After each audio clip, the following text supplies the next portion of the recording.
Good morning. This is Bruce Himmelblau at Blue Sky Video Productions. And if you've been here before, we're a full service video production company and YouTube strategists, as you can see behind us right there. So today we're talking about branding. And so this is kind of a branding statement here that we put up our poster. So how are you branding yourself? And especially if you work for somebody else, what do you do when you move on? Do your customers follow you, or do they stick with the company? We have one company, their motto is people, customers, trust.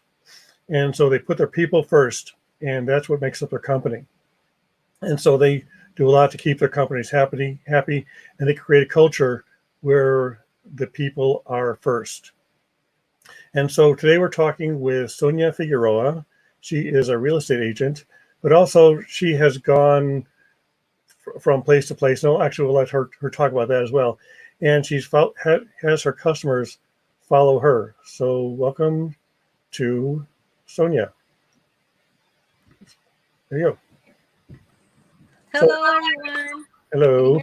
Okay. I can hear you. So you're out and about, having just shown up, been to a new opening, closing, house showing, because you're kind of active still. Yes, I'm very active still. Of course, with the whole mask and sanitizer and all that good stuff that we have to, use to be, with precaution, still showing and still working. Yep. So how are you branding yourself? You have a number of different platforms. I see you on Instagram all the time. And how do you divide your personal, posts divided with your professional posts? And do you kind of segment those out, or just kind of post whatever you feel like? Well, first, thank you, Bruce, for having me on. I really, really appreciate this. In terms of your question, I am super transparent, so I combine personal and professional together. I don't keep them separate. So for my Instagram stories, I'll show, what I'm cooking, to tips on, home buying or home selling. So I mix everything in. I don't separate the two. Okay, so what portion, I guess the question really is there a dividing line? Is there a dividing line for personal and profile? What won't you post on your personal page or on your personal profile? You know what? Honestly, there's not a lot that I won't post. I probably, one thing I don't post only because he hates social media is any interaction with my boyfriend. He completely despises and hates social media. So that part of my life I can't really share because he just won't be on camera at all. So that's probably one thing that I really don't share. Other than that, everything else I do. Okay. Yeah, one thing when I've watched some of your Instagram posts is when you go into some of these older houses, you discover what's relatively wrong with them. And some of the things get really over the top. I find those entertaining. And then I also discover that there's a lot of similarities between houses. And also you travel all over the Chicago area. You're not in Chicago proper. Yeah, no, I'm all over. Actually, this past weekend I was in Rockford, which is about a good hour and 45 minutes from me. It was a past client referral. So not a lot of agents right now are actively showing. They prefer to stay home right now and just do virtual showings, but it's really difficult because it's a big purchase. So a lot of people, even though they can see it virtually, maybe 3D format, they still want to be able to take a look at the details inside of the property. Rightly so, because again, it's a big purchase. Yeah, because again, even with the car, in the old days, which was 6 months ago, I wouldn't buy a car unless I drove it and get a feel for it, because you get recommendations, and especially even with a home, that's even a larger purchase because it's not like a sometime thing. It's your home, And so you definitely want to walk through it before you actually even make a decision of whether you want to see it again. Exactly. Exactly. Yeah, and the pictures online, I mean, there's only so much you could do, especially a lot of realtors use professional photographers, which they should be doing. But sometimes they use like wide angle lenses, and so like the picture is going to look a lot bigger than in real life. So when you go actually see it, the room is a lot smaller than normal. So you really don't, unless you know the actual dimensions of the room sizes, then you'll get an idea. But you still have to see that in person. Right. Because we just finished up a film. It was actually a mini doc for this one home in Lake Forest where like the activity out there. Yeah. So I know. So I picked a spot. I'm like, I'm going to park here. And I'm like literally right in front of the train. And then I have like a police district nearby. So yeah, of course I picked the right place for noise. So what I was saying was we just finished this mini doc from this one home in Lake Forest. And as opposed to just walking in with a camera and just kind of doing pans of the rooms and things like that, which you can do with video, we interviewed a local historian on the home because it was a classic home by a classic designer. And then we actually did some drone shots of the environment and the area around it to show the neighborhood. But what we found interesting was we had a background and a history to the home, which a lot of times people just say this is a house and these are 4 walls, 4 bedrooms, and it's not really going to sell unless you know the history of the home, and right. Especially if it's a notarized architect or a family who live there. You get the backstory.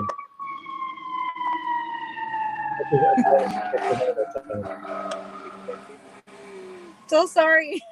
That's okay.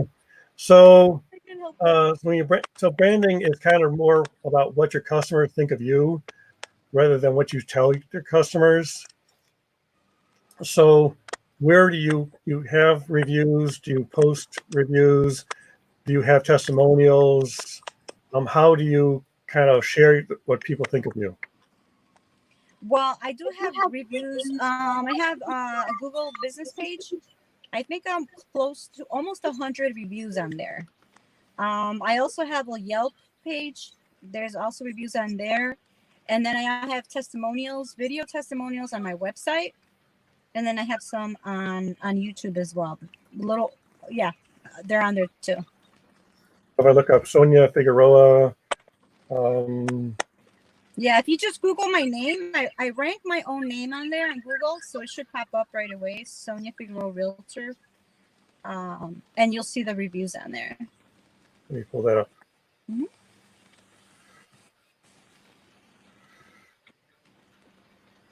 Let's see, screen share.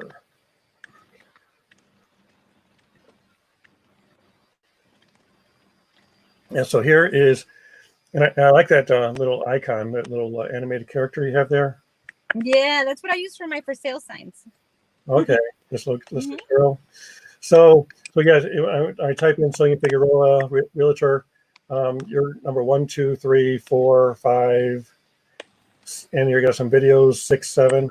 So yes, you fill up the entire first page, and that's kind of branding too. Is when people are searching for you, can they find you? And then here are your reviews. So I've actually found that Google My Business and Google Reviews gives a lot more weight than even Yelp, because people are on Google more than they're on Yelp. Mm-hmm.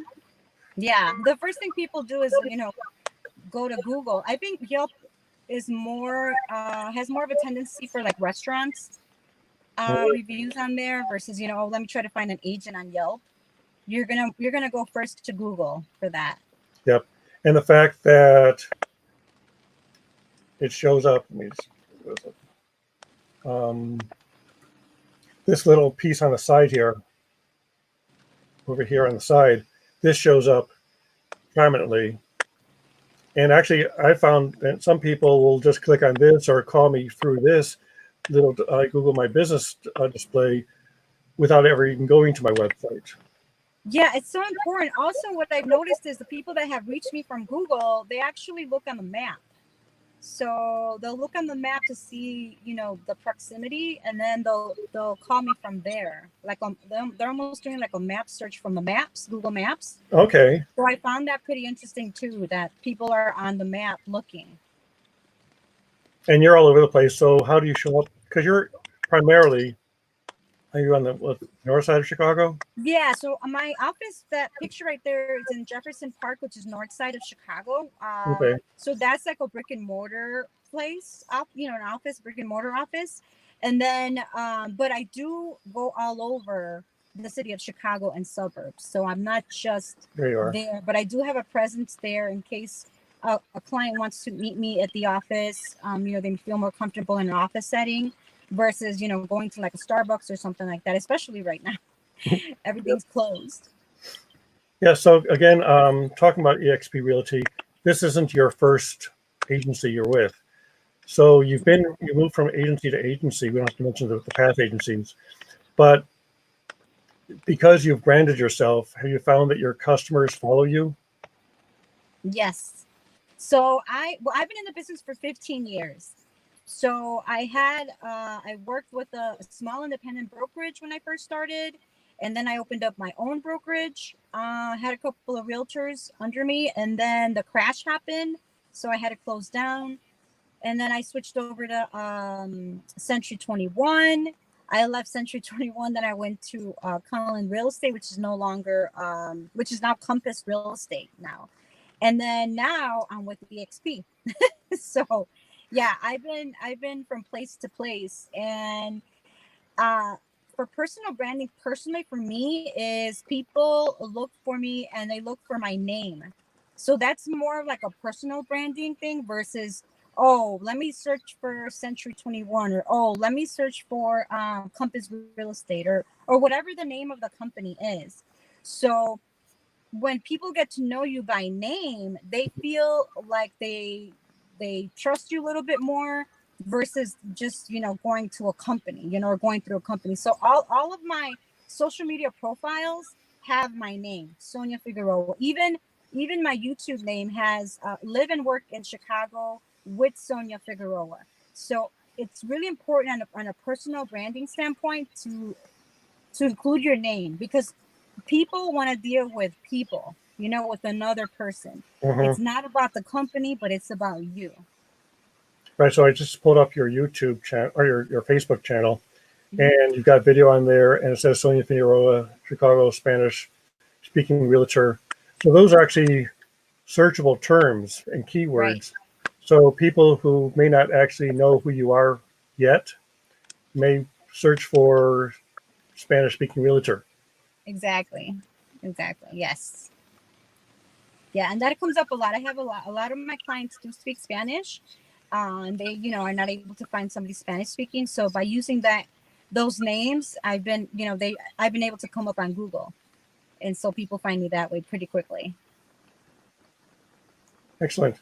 And so you're on multiple platforms. I know some people just go Facebook or Twitter and just stick with that and try to build a platform there. But I just saw on the Facebook page, you also have listed YouTube and TikTok. Yeah. So TikTok has been really fun. It's a new platform. I'm still trying to get used to it and learn the platform. But at the end of the day, you just really want to have fun. You want to enjoy being on that platform. I don't ever feel like it's a chore being on the different platforms. I feel like for me, like it's my everyday documenting my life, and I enjoy it. I really have a good time with it. And so let's see what else. List of questions. Yeah, so we talked a little bit about what you're doing now based on the current pandemic and the shutdown. You're saying you're still active. Are you taking any different precautionary measures as far as showing homes or even getting new listings? Yeah, well, right now, definitely, like I said earlier, we're using our masks, gloves, hand sanitizers. Now, there's also an addendum, a COVID addendum, that can be used in terms of instructions of how to take a look at the property, or, some sellers are allowing the realtor and the buyer to go in. Some sellers only want the buyer, and that's it, just the essential people in the property looking at it. Hmm. As far as sellers, they're leaving all the lights on, so that way you don't touch the fixtures or any switches, outlet switches, or anything like that. And then they leave the premises, and then that way it could be, the buyer can go in and not have to, turn on lights or anything like that.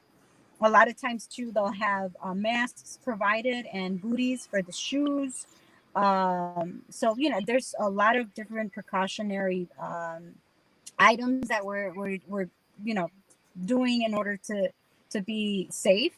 And then sometimes I have to stay in the car, and then the buyer will go in and take a look, and then come back and give me the feedback on whether or not they liked it or not. So it's kind of like a little backwards, but it's workable still. And the seller is not in the house as usual. No, the seller, tries to really leave the home. And if they have to be in the property, then they'll be obviously big time social distancing, which is like, for example, if we're looking at the main floor, they'll be in their basement, or, we move up in floors and they'll be in another floor, for example. Yeah, so this is actually where smart homes come in really handy, because if you have an app that you can use your smartphone to turn on lights and unlock doors and things like that. That's even, Absolutely. or even go back to the clapper, just going, The clap. clap on, clap off.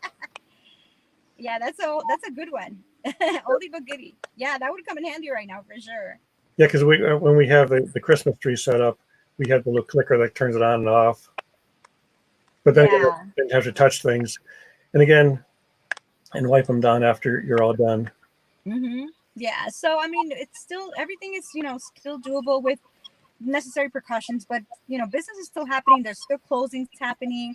Closings are just in the car, kind of like curbside, which is, I've never thought a closing would happen curbside.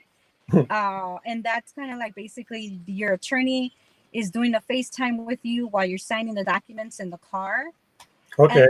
And then the title agent will come to the car and pick up the documentation and take it back into the title company. You have to use your own pen. You can't, after you use your pen, you got to dispose of the pen. So it's just different times, different times for sure. Well, it's like a medical situation where everything is disposed of afterwards. Exactly. So yeah, and everyone's with their masks. But yeah, so even title companies are limiting the amount of people, because we're used to, sitting in a conference room table, Mm-hmm. all of us, the seller, the buyer, and, making a celebration, of a Right. closing. And now it's just like, you can't, realtors cannot be there, lenders cannot, it's just only the essential people that are going to need to be there. And that's it. So we have a few people who have tuned in with us live. If you have any questions, you can definitely type them into the comment section and ask our live question, which is the advantage of being live, is you can have your audience interact with you live. So we're actually winding this up as well. So what is the best way to connect with you? I know, again, we spoke of different platforms. Yeah, I mean, you can always go to my website, www.seesonia.com, if you have any questions, or if you want to know about personal branding, or if you want to know a little bit more about my story and how I started in social media a couple of years ago. And 85% of social media is my business. 85% of my business comes through social media. I remember the early days of search engines and the internet. I think we had 85 to 90% of our new business came from the internet. Mm-hmm. And yeah. So we stopped advertising in yellow pages. We stopped doing display ads, or even classified ads. We pulled out of print media and moved more into online. Yeah. And even email. We're building our email list through our social media, and that's the way we're contacting with people more. Yeah, definitely. I mean, it's all on, it's everything's online now, especially nowadays. Everything's virtual, virtual meetings, virtual showings. So, especially now with the COVID pandemic, everything has to be online. And if you don't have an online presence, then you're not going to be seen and you're not going to be heard. Right. So it's very important. And video is definitely more important now because a simple email or an image on a website or a blog post or a social post doesn't give you that interconnectivity. Mm-mm. I mean, No. we've sat down together in person, and again, I can hear, I can still get your personality, who you are, what you do, Mm-hmm. build that know, like, trust. Exactly. Yeah, people, I mean, there's going to be a lot of people that don't like video.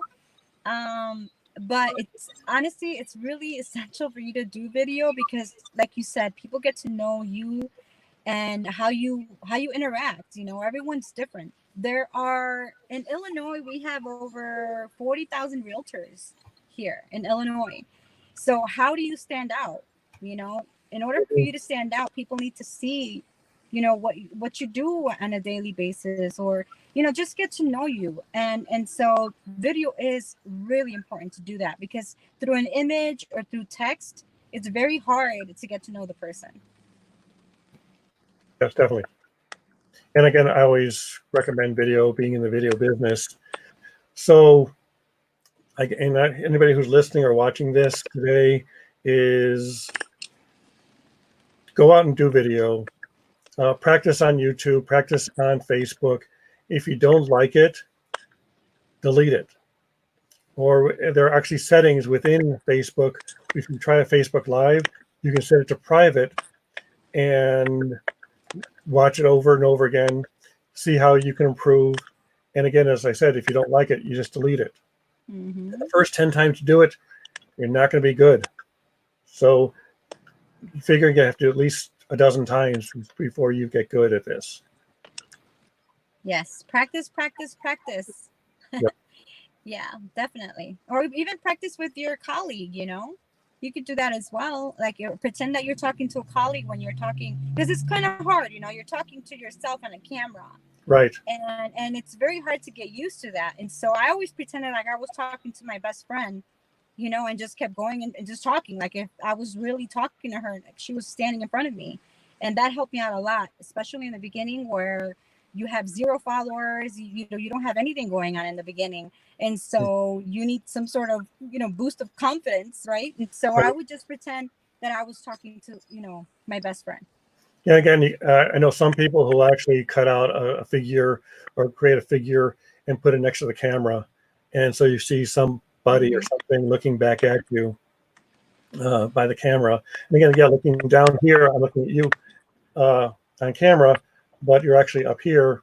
I should be Mm-hmm. looking more towards the green dot, Yeah, which is the camera, as opposed to looking down at the screen. So I'm connecting more with the audience. And or you can do what we're doing here. Bring in someone to talk to, some real life person, and deliver a conversation that if no one is watching, they can watch in a replay. exactly.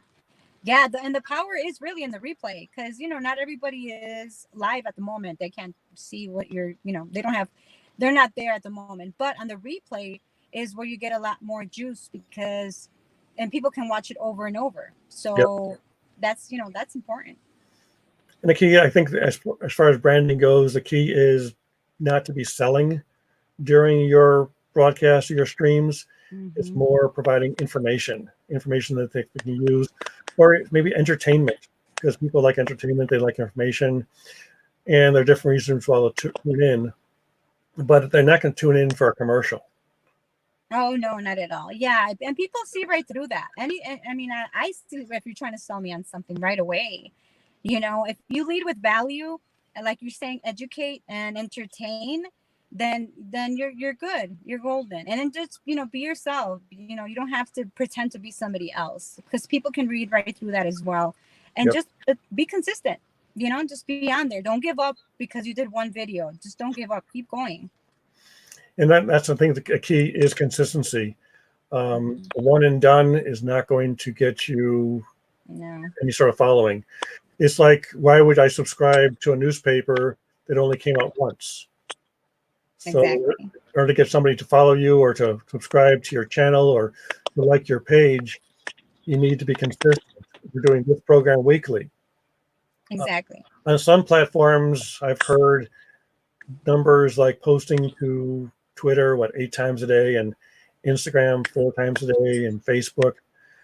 But now, if you have nothing to keep you busy, you might be able to do that. But once you get back to work, one of the key strategies I found is called batching, where you carve out a time of maybe an hour or 2 hours in a week and create the content for a week or for a month. And that way, when you do get busy, you have something to post later on. Exactly. Yeah, definitely. I would say, with the whole posting, I would say quality over quantity, because you don't want to put something up there just to post. You want to really, give value. Again, going back to the information, learning. People like to learn things, new things, educate. So I would say, if you're going to post, make sure that you're adding value to that person on the other end that's going to be looking at that post. In addition to that, also sharing other content, because maybe Yeah. 70% of the stuff you do is your own, but 30% can be someone else's content, and you can engage with them. Absolutely. Sharing is caring, I always say. Definitely. Sharing is caring. So great. Again, thank you for being here. I'm Thanks sure for you're probably on having the me. way to another showing or listing, or Yes. else getting on the phone and start calling people. Yeah. Yeah. Well, actually, I have more showings today, so that's what I'll be doing. But thank you so much for having me on. And, if you have any questions, feel free. I'm Excellent. here to help.